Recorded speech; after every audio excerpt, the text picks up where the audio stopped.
Hi, I'm Dan. And I'm James.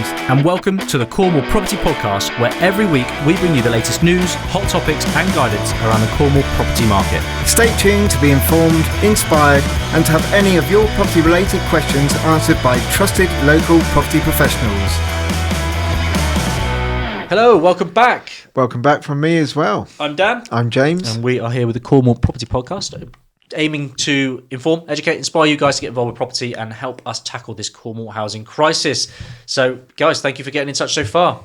I'm James, as I say, and please do keep all your wonderful feedback and questions coming in to us. Just a reminder, you can do that on our social media on Cornwall Property Podcast. You can also go to our website, which is cornwallpropertypodcast.com.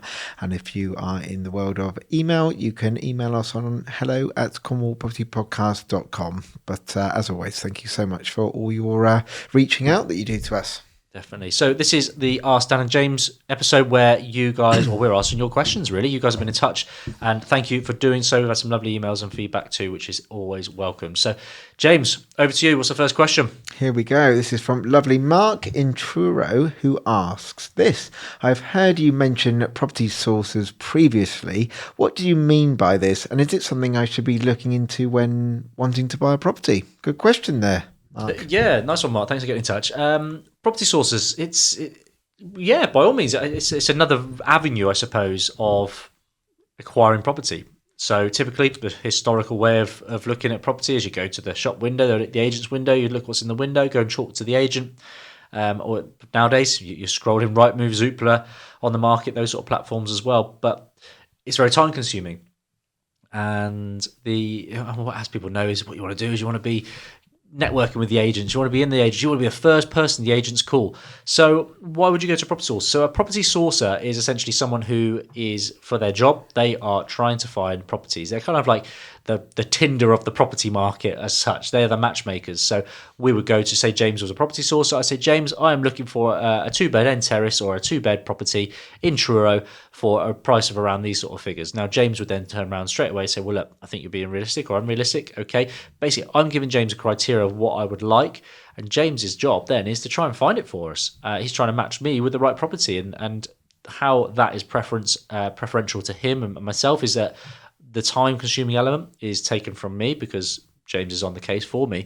But the other thing is that what we're kind of paying for and hoping for is that your property source has got good contacts and good network, because hopefully they're getting opportunities that aren't necessarily on the market, or they get opportunities to see these properties before they get to the market. So a property sourcer is simply someone that you could go to help with your sourcing or your acquiring of property, to look at more options and to hopefully get a broader range of opportunities.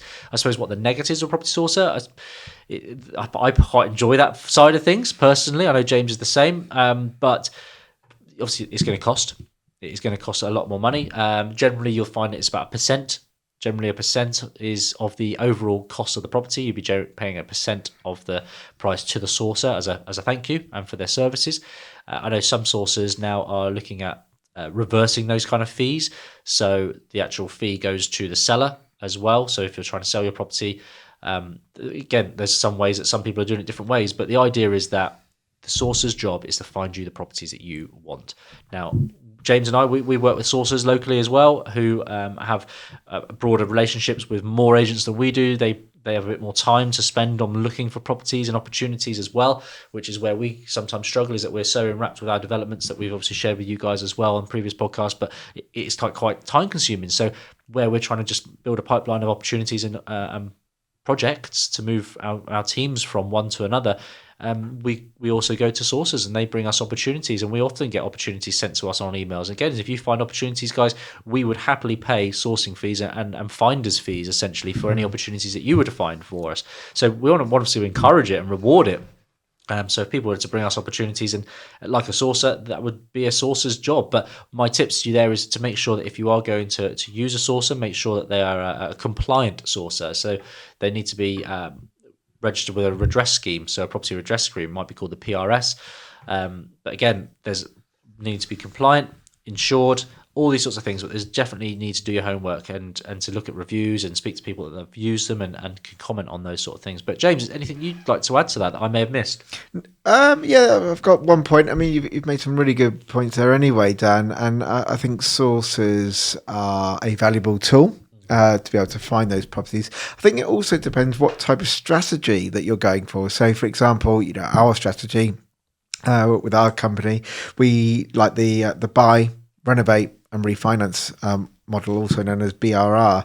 Now, if you're looking for something that is, quite a bit below market value to get a really good deal, then, a sourcer is very, very good, because you're going to be needing them to spend a lot of time, because let's be honest, for in Cornwall to even find a property that's, good and worth investing in is one thing. To get it, at a discount is just even harder. So from that side of thing, if it is an investment, Mark, and you're wanting to try and make some money on the property and you're using that model, or even to flip it, then definitely, because you can make that sourcing fee kind of back when you sell the property or when you refinance it. So that's how I would look at it. So it's a very powerful tool for that.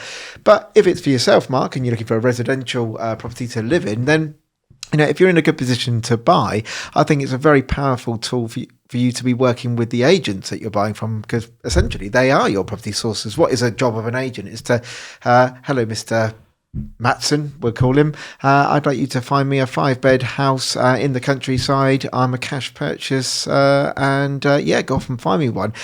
They make their money from selling property, and if they've got good buyers like yourself, Mark, potentially, then you should network with as many agents as you possibly can. Show them that you're in such a good position in terms of your affordability, and you mean business. You're serious, and technically you could have 2 agents from one estate agency working for you. If you've got 5 agencies, you've got 10 sources just on your doorstep. So it really just depends, because if anything that goes in the shop window of an estate agent, everybody else is going to be looking for it. But sourcer, I find you'll get, as Dan said, those sort of off-market deals. That's where the sort of real juicy worms are, really. And that's where the value comes for them as well. For sure. Well, you're not going to pay the sourcing fee if it's on Rightmove and you could have found it yourself. It's the whole idea is you're sourcing a property that is no one else is really going to hopefully see or have first dibs on. So absolutely, that is definitely where the source's value comes. And if that's something they could bring to you and it works, then 100%. But my recommendation there is also know the fees up front.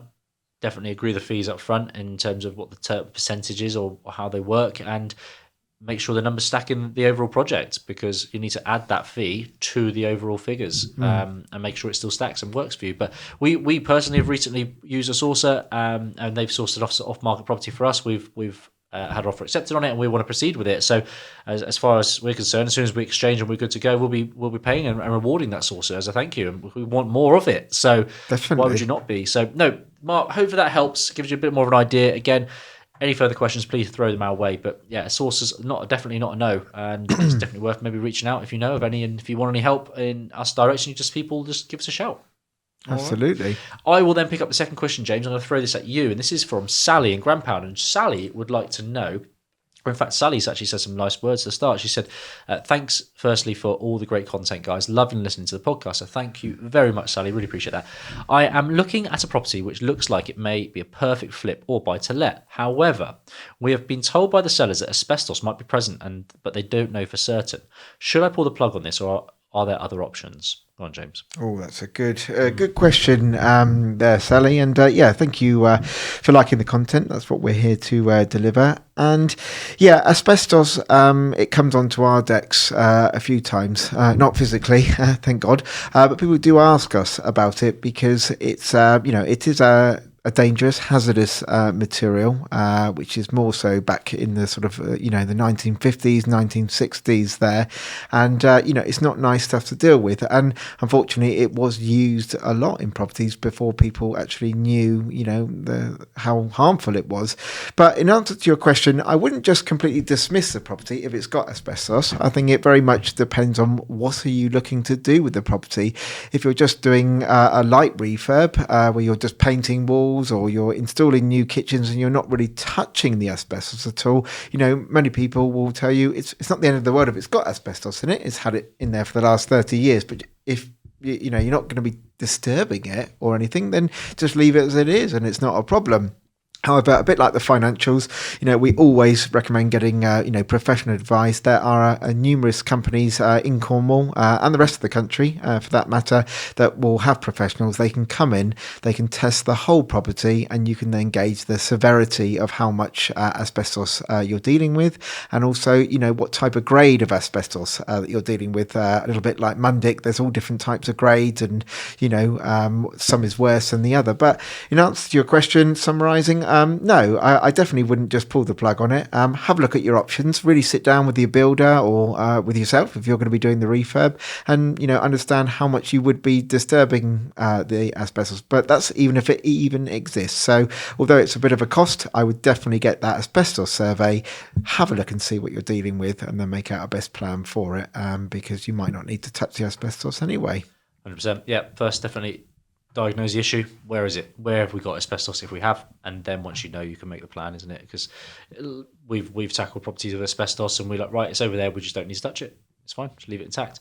Other ways we've had to go around it is we've had to get professionals in to come and take and remove the asbestos safely, and then there's obviously a process in which you dispose of that as well, and you get the certificate once you dispose of it correctly. Just again, some lenders might want to ask for that if they know it's an older property or a certain type of property. They might actually request it, like Mundic surveys as well. So yeah, definitely not a no, Sally, but just cover your backside, get a little survey carried out of the property.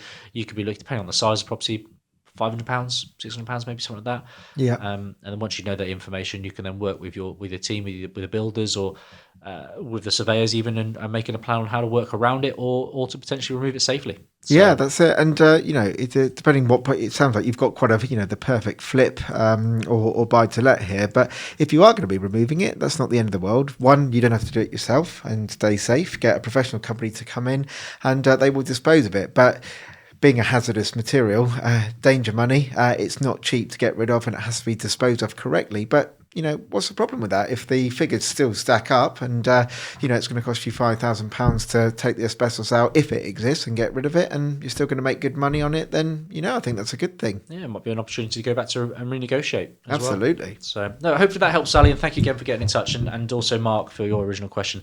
But that is it for today's episode. Thank you, James, for all your help there as well. And if you've got any questions, please do get in touch. Absolutely. As always, you can drop us an email on hello@cornwallpropertypodcast.com.